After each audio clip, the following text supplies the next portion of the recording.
بسم اللہ الرحمن الرحیم۔ السلام علیکم بہن بھائیوں، بیٹوں اور بیٹیوں، میں آپ کو چینل پر خوش آمدید کہتا ہوں۔ اسلام میں کچھ چیزیں ایسی ہیں جو شرم سے متعلق ہے، مگر کئی بہن بھائیوں کو ان سے متعلق علم نہیں ہے، مگر ان چیزوں کا جاننا ہر مرد اور عورت کے لیے ضروری ہے، کیونکہ اسلام میں فرمایا گیا ہے کہ لاعلمی میں زندگی گزار کر گناہ کمانے کی بجائے ایسی باتیں سیکھنے اور سکھانے میں شرم نہیں کرنی چاہیے۔ ان میں سے ایک یہ بھی ہے کہ جنابت کی حالت میں رمضان المبارک کے مہینے میں صبح طلوع ہونے کا بیان۔ ام المومنین حضرت عائشہ صدیقہ رضی اللہ تعالیٰ عنہا کا بیان ہے کہ ایک شخص نے دروازے پر کھڑے ہو کر رسول اللہ صلی اللہ علیہ وسلم کی خدمت میں عرض کیا، جب کہ میں سن رہی تھی کہ میں نے جنابت کی حالت میں صبح کی ہے اور میں روزہ رکھنے کا بھی ارادہ رکھتا ہوں، تو آپ صلی اللہ علیہ وسلم نے فرمایا، میں جنابت کی حالت میں صبح کرتا ہوں، میں غسل کر لیتا ہوں اور میں روزہ بھی رکھتا ہوں۔ اس نے عرض کیا، یا رسول اللہ صلی اللہ علیہ وسلم، آپ ہماری مثل نہیں ہیں، اللہ تعالیٰ نے آپ کے اگلوں اور پچھلوں کے سب گناہ بخش دیے ہیں۔ رسول اللہ صلی اللہ علیہ وسلم نے ناراضگی کا اظہار فرمایا اور فرمایا، قسم بخدا میں زیادہ پسند کرتا ہوں کہ میں تم سے زیادہ اللہ تعالیٰ سے ڈروں اور تقویٰ کے بارے میں تم سب سے زیادہ جانتا ہوں۔ دوسری حدیث پاک ہے، حضرت ابوبکر بن عبد الرحمن رضی اللہ عنہ کے زاد کردہ غلام حضرت سمی رضی اللہ عنہ کا بیان ہے کہ انہوں نے ابوبکر بن عبد الرحمن رضی اللہ عنہ کو کہتے ہوئے سنا کہ میں اور میرے والد عبد الرحمن مدینہ طیبہ کے گورنر مروان بن حکم کے پاس موجود تھے۔ وہاں بیان کیا گیا کہ حضرت ابو ہریرہ رضی اللہ عنہ نے فرمایا، جس شخص نے جنابت کی حالت میں صبح کی اس کا روزہ نہیں ہو سکتا۔ مروان نے کہا، اے عبد الرحمن، میں تم کو قسم دے کر کہتا ہوں کہ تم حضرت عائشہ اور ام سلمہ رضی اللہ تعالیٰ عنہما کے پاس جاؤ اور اس مسئلہ کے بارے ان سے پوچھو، یعنی اس مسئلہ کے بارے میں پوچھ کر آؤ۔ ابوبکر رضی اللہ عنہ نے کہا، میں اور عبد الرحمن دونوں مل کر حضرت عائشہ صدیقہ رضی اللہ تعالیٰ عنہا کی خدمت میں حاضر ہوئے۔ ہم نے ام المومنین حضرت عائشہ صدیقہ رضی اللہ تعالیٰ عنہا کو سلام عرض کیا، پھر حضرت عبد الرحمن رضی اللہ عنہ نے عرض کیا، اے ام المومنین، ہم مروان کے پاس تھے کہ وہاں یہ ذکر ہوا کہ حضرت ابو ہریرہ رضی اللہ عنہ فرماتے ہیں کہ جس شخص نے جنابت کی حالت میں صبح کی وہ اس دن کا روزہ نہیں رکھ سکتا۔ حضرت عائشہ رضی اللہ عنہا نے فرمایا، جیسے حضرت ابو ہریرہ نے فرمایا ویسے نہیں ہے۔ اے عبد الرحمن، کیا تم ایسے طریقے سے روح گردانی کرتے ہو جسے رسول اللہ صلی اللہ علیہ وسلم نے اپنایا؟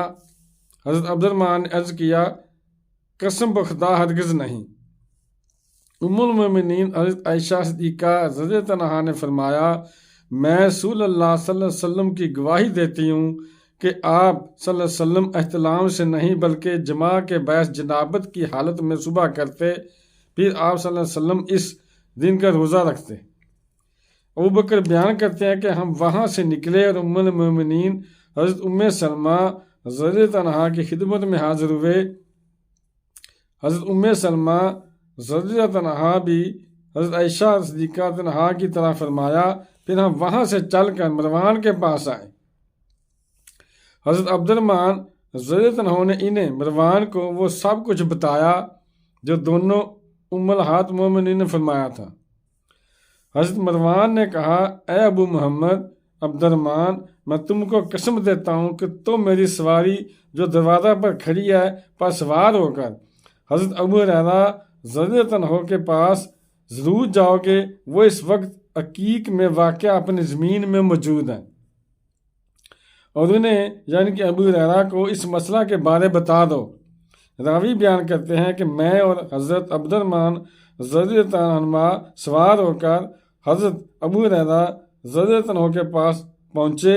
کچھ دیر تک حضرت عبد الرحمن ان سے گفتگو کرتے رہے، پھر ان کو اس مسئلہ کے بارے آگاہ کیا۔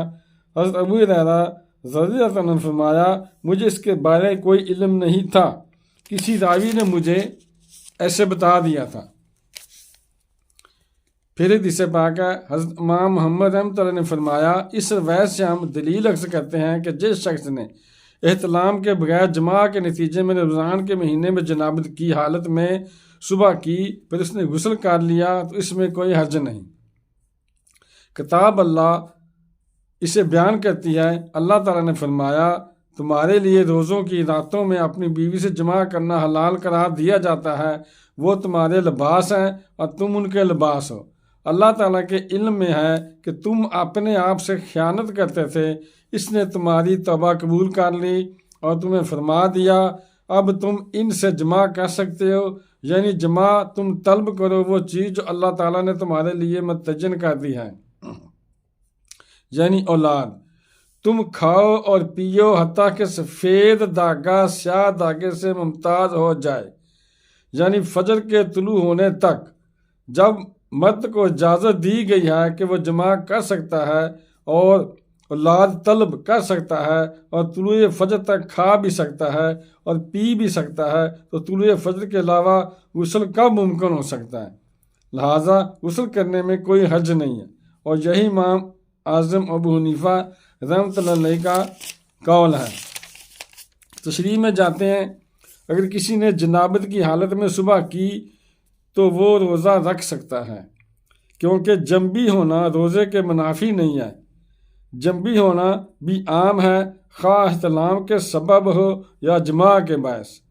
البتہ یہ بات ضرور محوظ خاطر رہے کہ طلوع فجر کے بعد غسل کرتے وقت جب حلق یا ناک میں پانی ڈال لے تو نہایت احتیاط سے کام لیا جائے کہ کہیں پانی حلق سے نیچے پیٹ میں نہ اتر جائے۔ بے مثل بشر، حضور اقدس صلی اللہ علیہ وسلم نور بھی ہیں اور بشر بھی۔ آپ صلی اللہ علیہ وسلم کی بشریت ہمارے جیسی نہیں، بلکہ آپ کی بشریت بھی نورانیوں پر فوقیت رکھتی ہے۔ آپ کی بشریت ایسی ہے کہ حضرت جبرائیل امین علیہ السلام آپ کے قدموں کو بوسہ دینے میں سعادت سمجھتے ہیں۔ صحابی رسول صلی اللہ علیہ وسلم کے الفاظ انا کا لستا مثلانا واضح طور پر بتا رہے ہیں کہ حضور اقدس صلی اللہ علیہ وسلم ہمارے جیسے نہیں ہیں۔ یہی صحابہ کا عقیدہ ہے۔ جو لوگ سرکار اعظم صلی اللہ علیہ وسلم کو اپنی مثل قرار دیتے ہیں، انہیں غور کرنا چاہیے کہ کیا صحابہ کا عقیدہ بھی ایسا تھا؟ اگر جواب نفی میں ہو تو پھر تمہارا عقیدہ چاہے مانی دار۔ دوستو، اگر ویڈیو پسند آئی ہے تو چینل کو لازمی سبسکرائب کر دیں اور بیل کو دبال پر آل پر کلک کر دیں، تاکہ اسی طرح کی اچھی سی اچھی ویڈیو میری آپ کو ملتی رہیں۔ اگلی ویڈیو میں ملتی ہے انشاءاللہ۔ السلام علیکم، خدا حافظ۔